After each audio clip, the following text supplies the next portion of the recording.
দেখো অনেক হলো চিকেন বিরিয়ানি, মাটন বিরিয়ানি, আলু বিরিয়ানি, এগ বিরিয়ানি।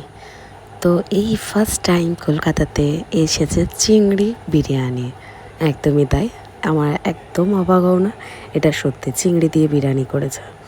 সেটা হচ্ছে কি আবার তাবার কাস্তুরিতে। কাস্তুরি থেকে প্রথমে যেটা কাম্বোটা নিই ওদের, সেটা হচ্ছে পোলাও আর পনির। দারুণ দারুণ, এটা পুরো ঠিক আর পুরো মেল্ট হয়ে যাচ্ছে মুখে।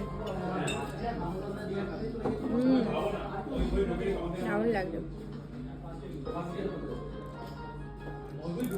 এবার আসি চিংড়ি বিরিয়ানির কথা। আমি মেনু কার্ডে দেখে তো অবাক হয়ে গেছিলাম, যখন সামনেই এত বড় গলদা চিংড়ি দিয়ে যখন বিরিয়ানিটাকে সার্ভ করা হয়, দেখে তো বেশ ভালো লাগলো। খেতেও ছিল দুর্দান্ত। বস ভাবিনি এই রকমের দুর্দান্ত খেতে হবে, জাস্ট দারুণ।